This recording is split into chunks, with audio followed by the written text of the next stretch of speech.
Hello, everybody. Welcome to episode 13 of the Mental Health Truth Podcast.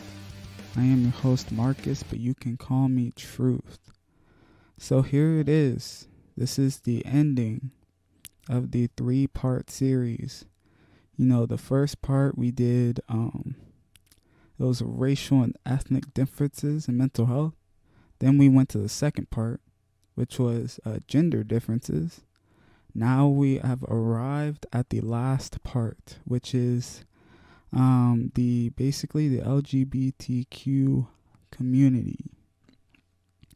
So you know how I always start these episodes. I give my opinions, or I give a little story or background before we dive into some articles for some information. Now I'll give my take and my opinion on things. So let's get started with this. So I did want to begin by sharing a story. So it's basically my knowledge of this community. I've made like a few posts. I've talked about it in the book that I wrote. And I also talked to people about it. So this was I want to say early high school, right? So I didn't know anyone in this community, but I met a few people throughout my time in high school, but they were always rude to me. So I always had this negative perception of these kind of people. So it's like whenever someone came up that was like a part of the LGBTQ community, I was like, this is not gonna be a good time. They were just rude for no reason. Like, I would be nice, and they're just really rude. I'm like, okay. So, since they're acting that way, there's no point in me trying to, be nice or friendly or try to be their friend, right? And people would always, some people would come up to me. They're like, oh, are you a homophobe? And I was like, no, I'm not. It's just the people that I know act negatively towards me, so I never really had a reason to be kind or nice or friendly in that kind of way. It didn't mean I hated all of those people. It's just they were just rude, so there's no point in me being friendly and nice. Take it as that. So fast forward, so this was basically how I thought throughout until the first year of college. So it all started with a music class. I had music class. Still one of my favorite classes in college, even though it wasn't really exciting. It was just those classes where you take them and you don't really enjoy them. You're just there. You just want it to be over. But once it's the last week of class or the last class meeting and the professor saying their goodbyes, oh, it was a great class or whatnot, you think you're dang, it's really over. I'm gonna miss this class. It's you don't realize it until it's over. You don't realize what you have until it's gone. So that was my thing for that music class. But we had 2 projects. It wasn't really projects, but basically you had to go to 2 concerts and you had to write about it. Now me, I'd never been to a concert at this point. I don't count school performances because I was usually performing in them, so I didn't really watch it. I was actually in it. So I've never been to a concert at this point. So one of the concerts had to be the school ensemble. I was like, okay, that's fine. It was at 8 o'clock. My last class was 4. So I stayed for 4 hours waiting for the performance to actually start. But that's besides the point. The other one, it was basically any concert of your choosing. So I just downloaded concert apps. And I was looking for concerts. I was like, okay, let me see if I know anybody. And I don't really listen to that many people, that many artists or bands. So it was hard to find somebody that I knew. So I'm scrolling. I'm on the bus. This is like the bus ride home. And I'm like, I don't know any of these people. And then I came across, there's two people. I was like, okay, I kind of know them, but I don't necessarily like know them well. So the first one was like a group that you probably heard of them. It was like Arctic Monkeys. I was like, I've never listened to them, but their name is familiar. So I was like, okay, I might do that. And then the other one was Haley Kiyoko. I was like, she's that girl from Disney, from that Lemonade Mouth movie. I was like, okay, I know who she is. I was like, you know what? I'll go to her concert because she was my favorite. She was my favorite character in that movie. So I was like, why not? So I got my ticket. And then, so I didn't know anything about her. So I had to like do some research basically. You know, I started listening to all the songs she had. This was before, I believe she had like 3 EPs. That was all she had at this time. Her full album and her recent EP wasn't out yet. So it was a limited sample size. So I'm listening to them. I was like, you know, this is not that bad. You know, like I was actually enjoying it. So I was like, you know what? You know, this might not be a bad experience at all. So I get to the concert, fast forward, and I look at, like, the line was long. This is my first concert, so I had no idea what to expect. The lines are usually straight, but like it turned, like it was like a 90-degree angle. Like it turned to the other street. And I was like, this is going to take like an hour to get inside. But I was like, all right, I'm already here and I have to go. So I finally get in and I realized, I was looking at all the people in line. I was like, there's like no guys here. I was like, am I like the only guy in line? There was like a few, like a select few. Like when I got into the place and like the concert was starting, that was the first thing I did. I just looked around. I was like, where are the guys at? Like there's usually like a blend, you know, guys and girls.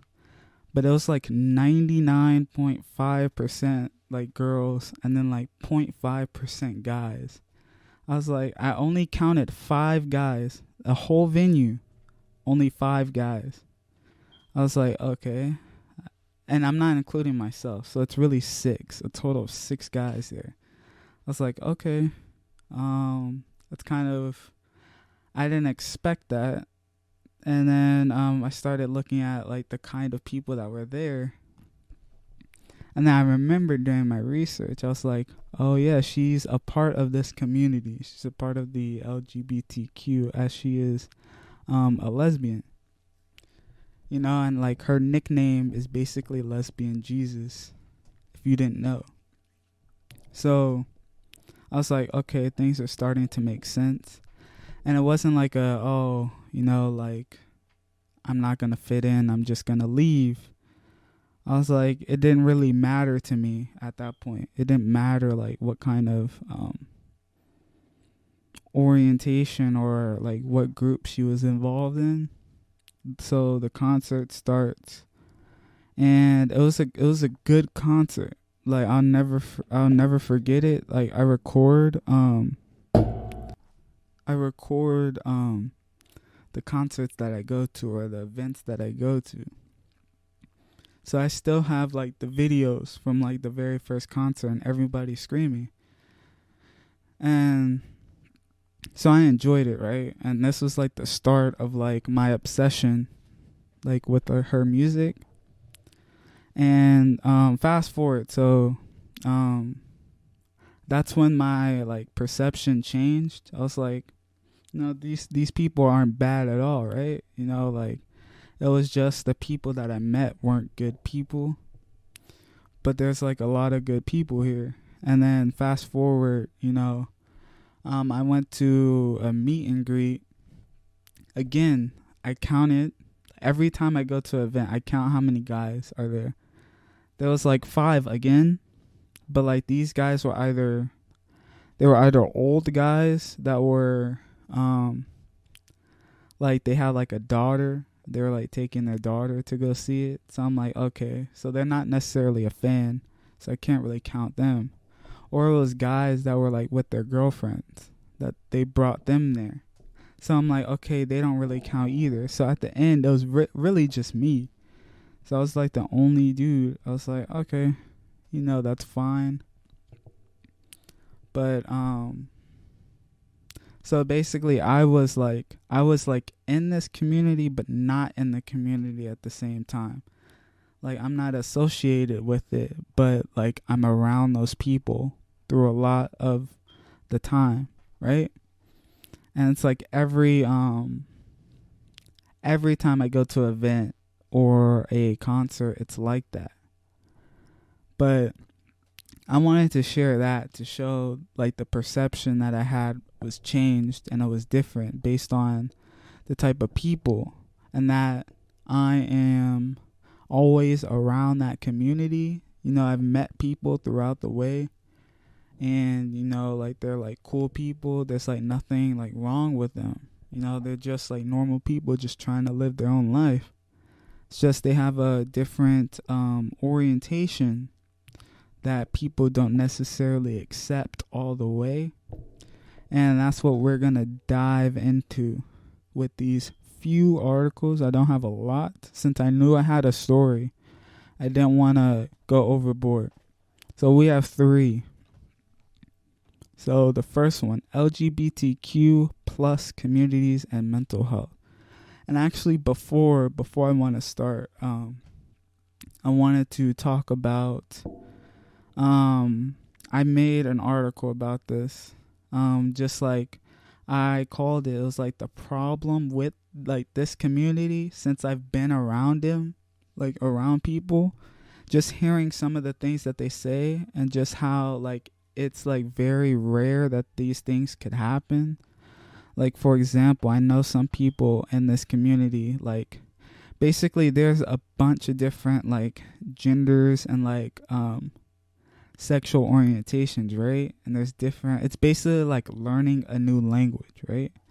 And there are some people in the community that want this, basically like forcing you to learn it.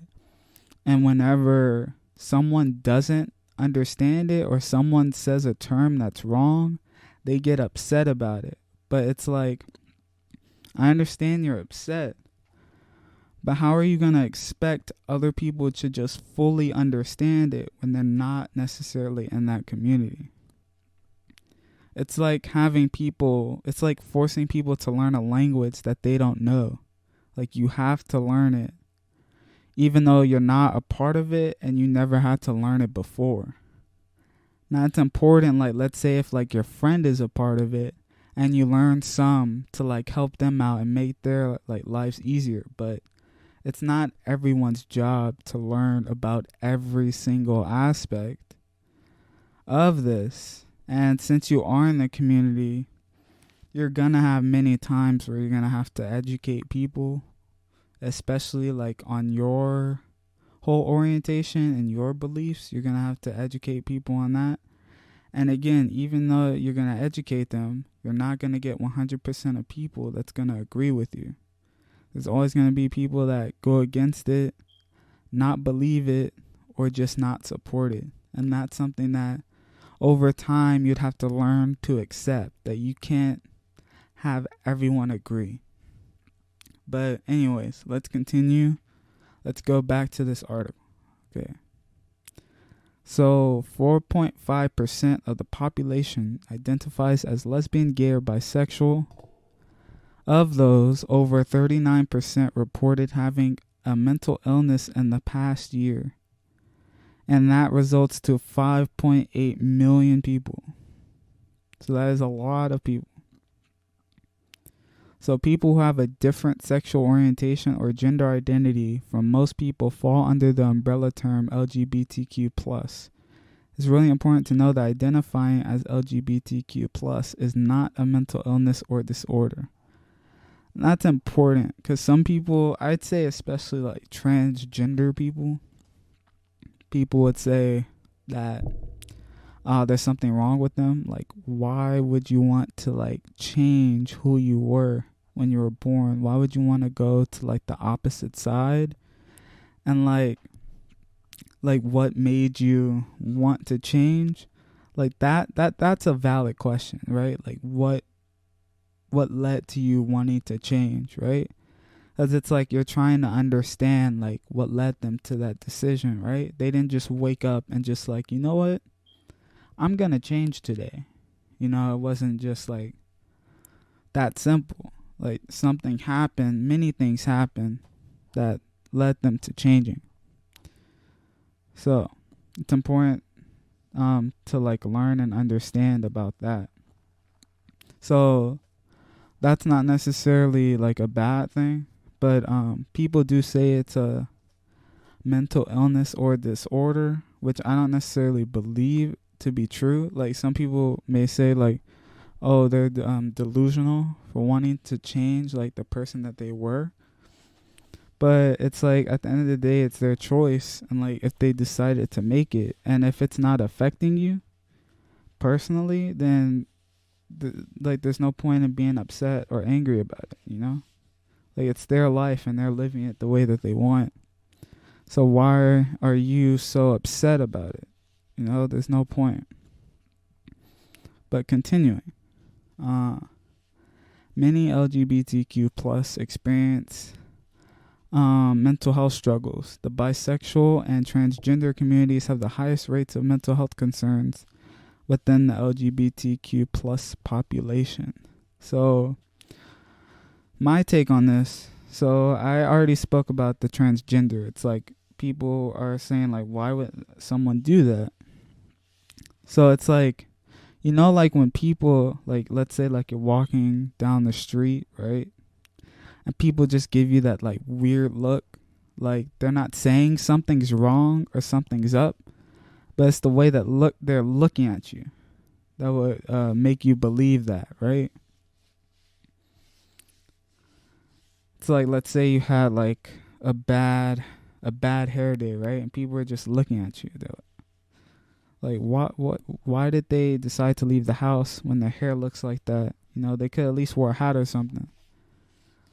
So it's like those same looks. So like you would understand, like they would be going through a lot, you know. A lot of people don't necessarily accept them because of those looks, right? You know, like why did they do this? You're just sitting there like scratching your head, like why did they decide to do this? Instead of being like weirded out or creeped out, like just try to understand like where they're coming from. That's like the best thing you can do. You know, it's non-judgmental, and you're just basically learning. And there's nothing wrong with that. And then the bisexual part, it's like they're torn. It's like a division within the actual community. It's like you like it, like let's say if you're a girl, right? You like a guy and a girl. Since you like a guy, that makes you straight, which doesn't make you a part of the community that we are in, quote unquote. But you do also like other girls, which does technically make you a part of it. So it's like you're a part of it and you're not a part of it at the same time. So it creates that division. It's like we accept half of you, but the other half, you don't align with what the community is. So it's always a bunch of backlash between bisexuals and other people in this population. So let's keep going. Younger members of the LGBTQ plus community struggle the most with mental health concerns of all the age groups. That makes sense because younger people are usually more vocal, more mean, so to speak. They speak their mind more clearly, whereas other people, like when you get older, right, you may have like those same viewpoints as you did when you were younger. It's just you wouldn't necessarily speak on it. You'd rather like keep it to yourself, you know, and just like not be judgmental. Even though like you may think the same as you were when you were younger, you wouldn't necessarily speak on it. So, let's see. Let's look at demographics. So, women are more likely to identify as LGBT than men. Research suggests that LGBTQ individuals face health disparities linked to societal stigma, discrimination, and denial of their civil and human rights. Discrimination against LGBTQ plus persons has been associated with high rates of psychiatric disorders, substance abuse, and suicide. Personal, family, and social acceptance of sexual orientation and gender identity affects the mental health and personal safety of LGBT individuals.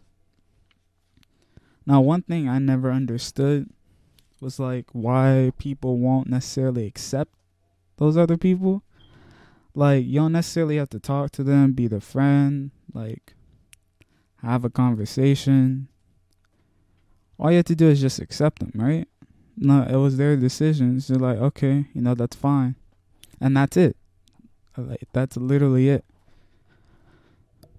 It's not like a hard thing to do. It's not like something like you're pressured to do or forced to do. It's just like, okay, yes, you may be quote unquote a little different than other people with like your orientation or whatnot, or what you identify as, but that's fine, like it is what it is.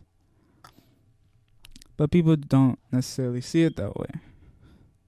So, a majority of LGBTQ plus people say that they or an LGBTQ plus friend or family member have been threatened or non-sexually harassed, been sexually harassed, or experienced violence because of their sexuality or gender identity.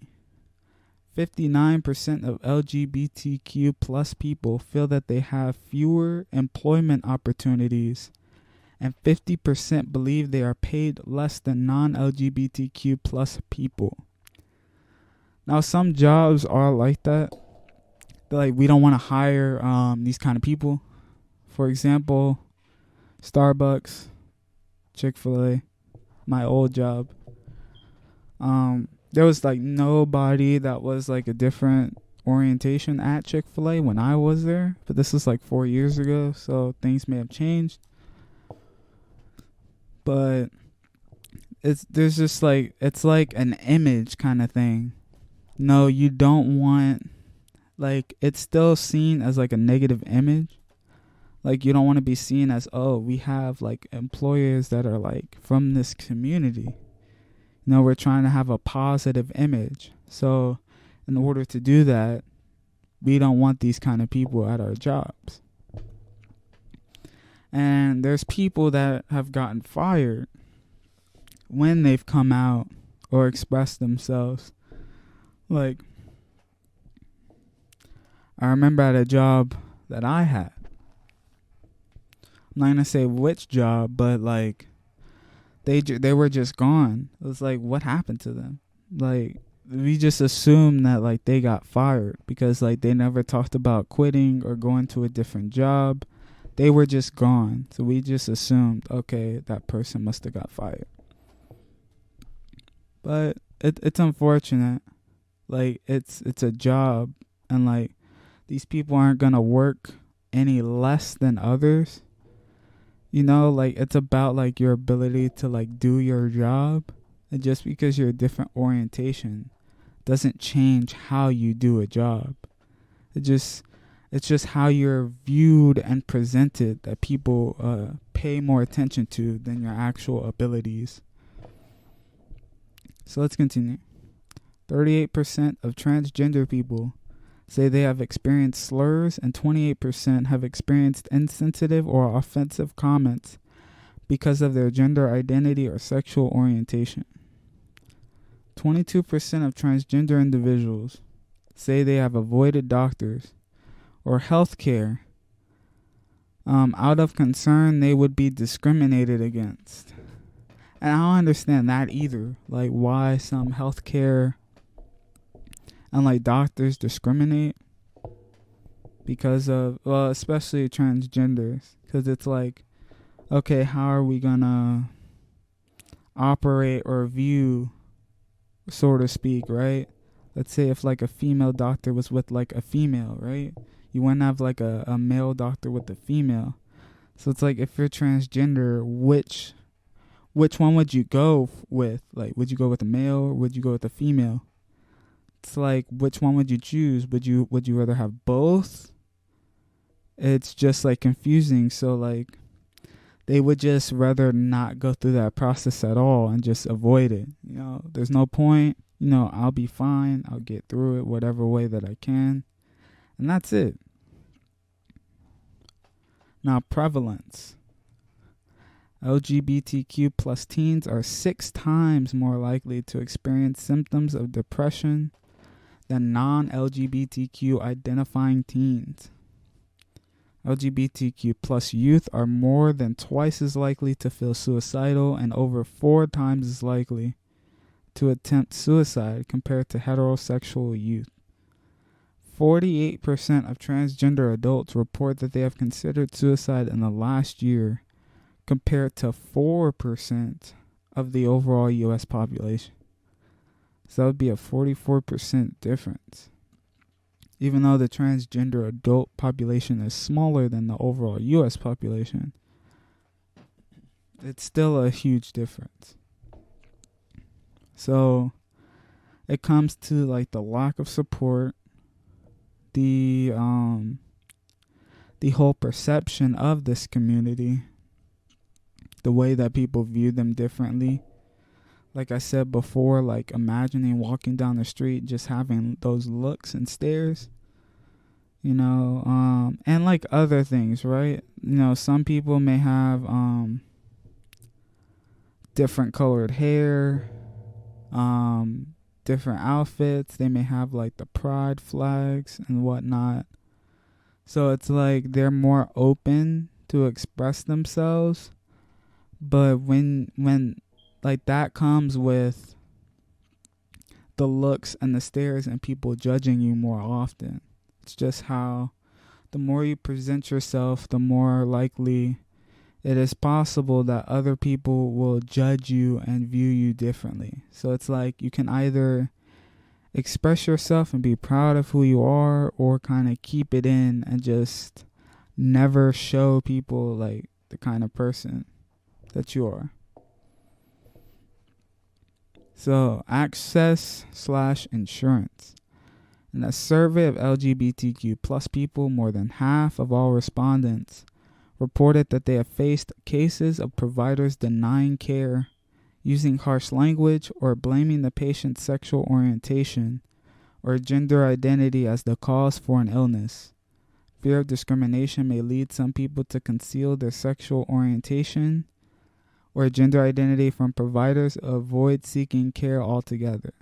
So that was pretty much like what I was saying before, with the people just not being, like, people putting themselves out there and people like kind of like keeping themselves like inside, because you never know like how people are going to perceive you once they know like the truth, right? We all of us have some things that like we keep to ourselves that we don't necessarily put out to the world because we feel that other people wouldn't accept us, that you would be an outlier or an outcast looking in, right? You don't necessarily fit the norms of society. So you decide to just stay within yourselves. So that was the first one. That was the first article. We have 2 more. It's really 1 more. And then at the end, I wanted to share resources for anyone that needs any resources or help. I'll have a list, and I will, as always, I'll put the articles in like the description of the episode so you can go look at them if you need to, if there's any information that you'd like to know. So yeah. So the second one, mental health disparities, LGBTQ. So let's see. So LGBTQ individuals and mental health. So we have heterosexual, gay or lesbian, bisexual, and transgender. Now this graph has the number of days depressed and the number of days anxious. So heterosexual has the least amount of days depressed. However, when you look at the number of days anxious, it's actually gay or lesbian that has less, and heterosexual has more.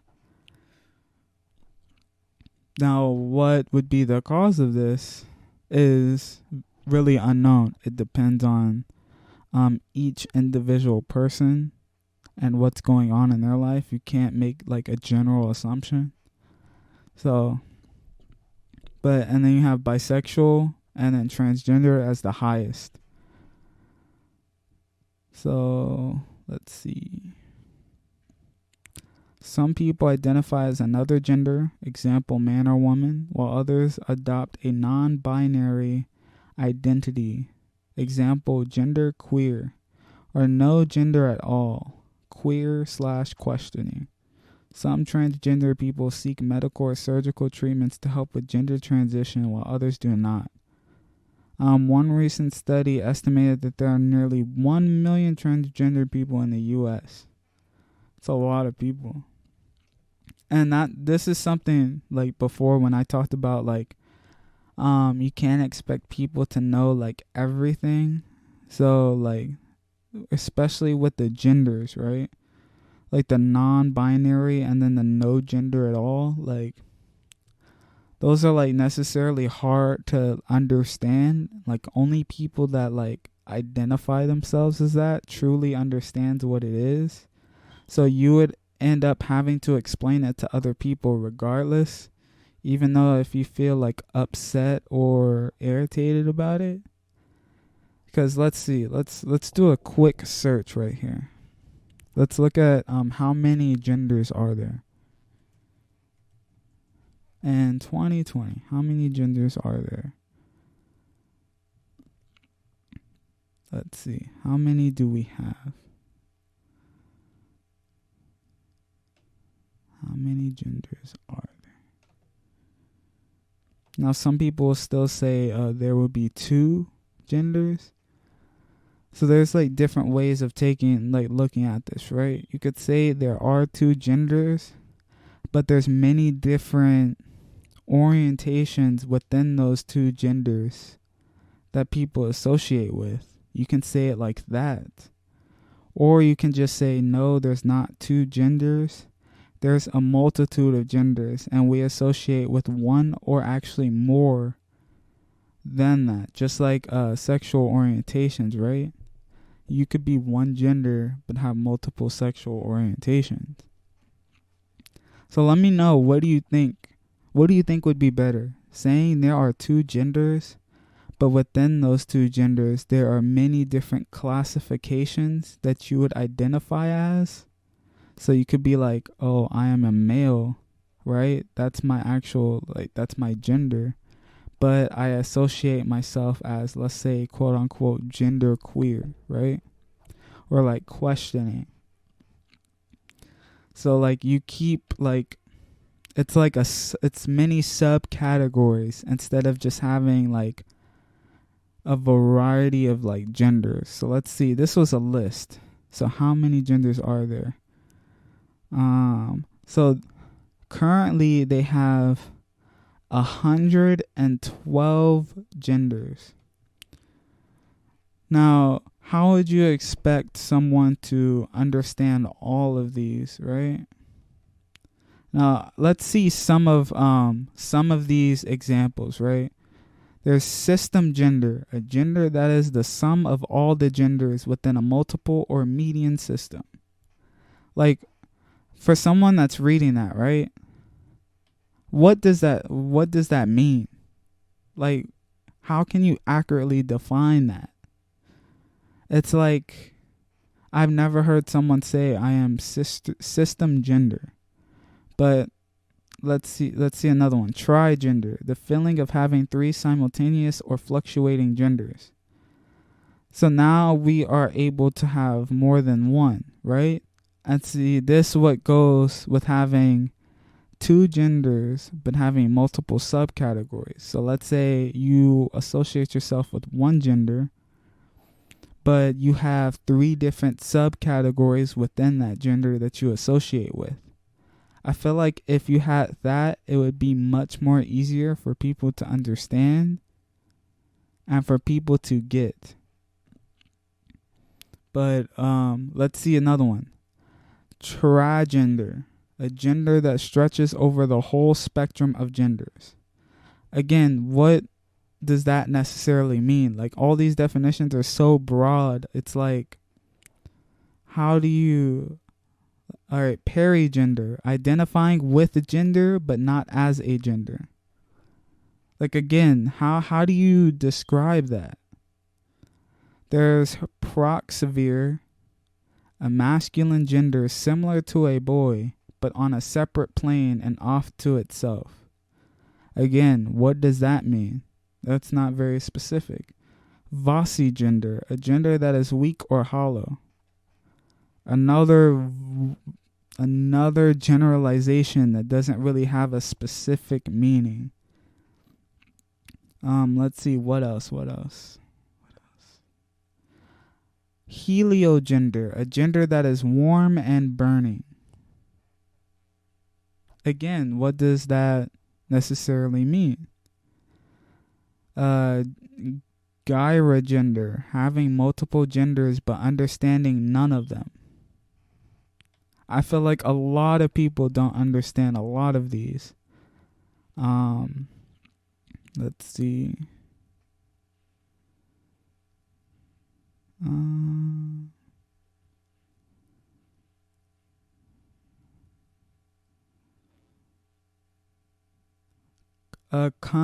Condigender, a gender that is only felt during certain circumstances.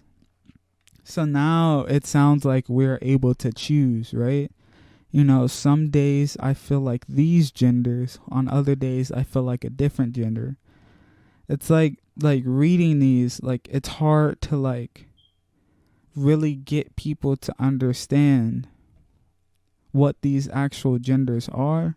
And I'm going to leave this article with all these list of genders. And I want you to try and accurately understand and define and explain what each of these genders are and if they truly make sense. Like, what is this one? This will be the last one I'll share. Where was it? Okay, ambonic. Identifying as both man and woman, yet neither at the same time. I feel like a lot of these can be categorized under a category. Anxiogender, a gender that is affected by anxiety. How do you define those things? You know?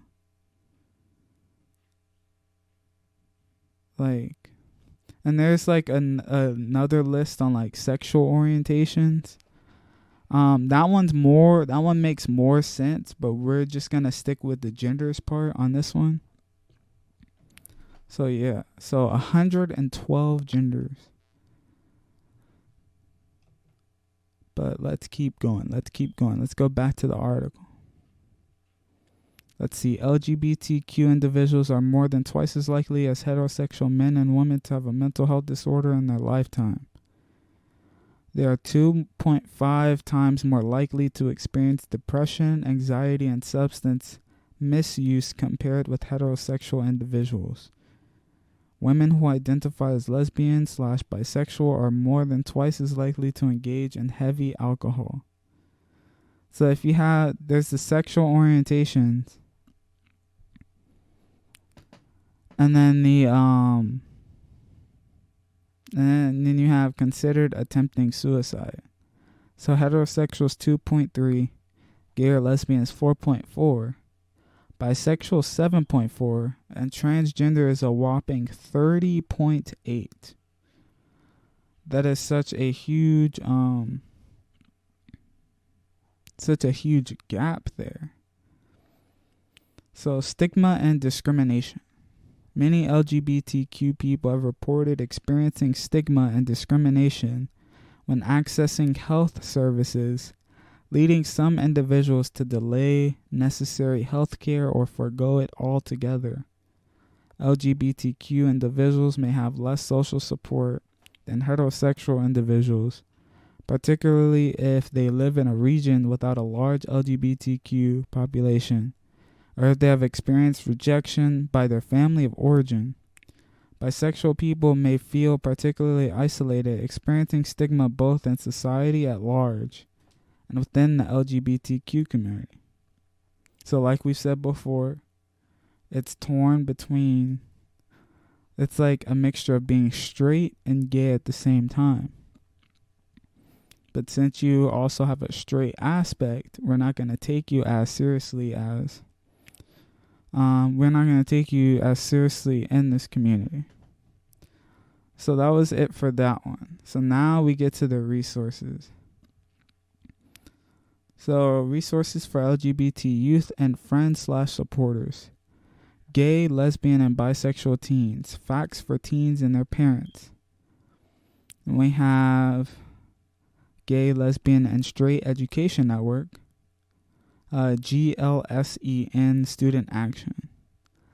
Genders and Sexualities Alliance Network.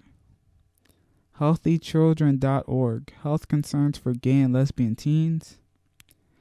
It Gets Better Project. The Q Card Project. The Q Chat Space. Stomp Out Bullying, Making Schools Safe for LGBTQ Community. The Trevor Project, Crisis Intervention and Suicide Prevention. If I'm going to be honest,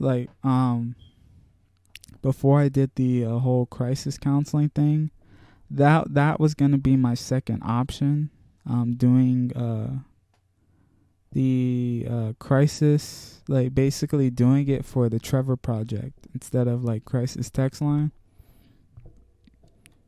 So just a little fun factor.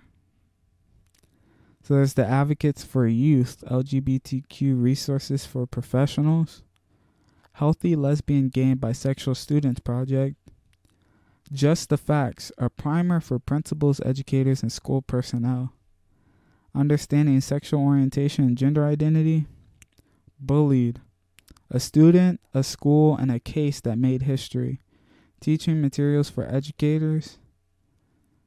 Let's see.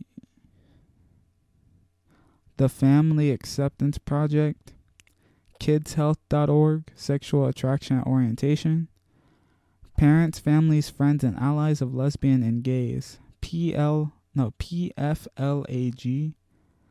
youth.gov, Electronic Aggression. So I'll leave all of these. There was a few more, but I'll leave this in the description. So we are 43 minutes in. I think we can. We have enough time. Let's look at the sexual orientations list. Let's see. So they have. Let's see this one. 46 terms that describe sexual attraction, behavior, and orientation. Let's see. Allosexual. A word and category describing those who experience sexual attraction. Well, when that means everyone would be a part of this. Allosexism. This refers to norms, stereotypes, and practices in society that operate under the assumption that all human beings experience or should experience sexual attraction. Okay. Androsexual. A term used to communicate sexual or romantic attraction to men, males, or masculinity. This term intentionally includes attraction to those who identify as men, male, or masculine, regardless of biology, anatomy, or sex assigned at birth. Asexual includes individuals who don't experience sexual attraction to others of any gender. So they don't experience any sexual attraction to anybody. Autosexual, a person who's sexually attracted to themselves. Okay, interesting. Bicurious. There's bisexual. Cupioid sexual. Asexual people who don't experience sexual attraction but still have the desire to engage in sexual behavior or a sexual relationship. So at least with these, demisexual. This sexual orientation describes individuals who experience sexual attraction only under specific circumstances, such as after building a romantic or emotional relationship with the person. Now, I looked at this list like years before, and I'll say like that would be the one that's like makes the most sense. You know, there's some people that necessarily like wait or don't necessarily feel anything until they develop like a connection with the person, and that's when like the attraction, the intimacy, etc. That's when those feelings come in. So at least if you compare gender, like the sexual orientation is more, it's more specific, right? There's like a way to define it and explain it. Like you can give a clear example instead of you just like scratching your head confused. So let's share five more. Gynosexual, a term used to communicate sexual or romantic attraction to women, females, or femininity. See, my thing with some of these is that a lot of people would be like classified with like 5 or 10 of these sexualities instead of just one. So are we saying that you can have multiple sexual orientations and multiple genders? That is a question up to you, and that depends on what you want. So let's see, pansexual, because I see this a lot. A term that describes individuals who can experience sexual, romantic, or emotional attraction to any person, regardless of that person's gender, sex, or sexuality. Okay, that one makes sense. Let's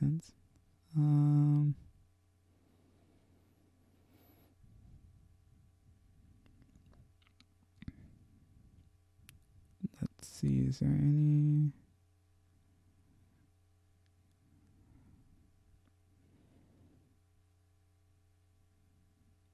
Okay, you have spectrosexual, a term that describes people who are sexually or romantically attracted to multiple or varied sexes, genders, and gender identities, but not necessarily all or any.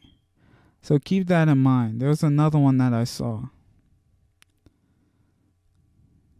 So polysexual, a term that describes individuals with a sexual orientation that involves sexual or romantic attraction to people with varying genders. Now take the one I said before and tell me that doesn't sound 90 to 95% the exact same as that one. So you had polysexual and then spectrosexual. Those sound like nearly identical. You would have to give like a super specific example to explain the difference between the two, because they're so similar and they're almost exact. But I'll also leave this one. I'll also leave the sexuality and the genders with this article for you to see yourself. But yes, we're going to end it at around the 50-minute mark. This was the longest out of the series, I believe. I want to say this was the longest out of the 3-part series. I could be wrong, so don't quote me on that. Maybe the first one was longest.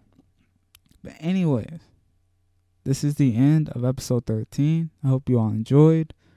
Feel free to follow me on the social medias, the Instagram, and the @mentalhealthtruth_. I usually post clips and give other valuable information. So it's important to go there. And that's where you can leave your opinion, or you could leave it in wherever you found the podcast, whether it's from my website, mentalhealthtruth.net, or from Podbean, or from the Apple Podcast, wherever you found it. Feel free to leave a comment and let me know what you think. And yes, this is the end of the episode. So thank you all for watching.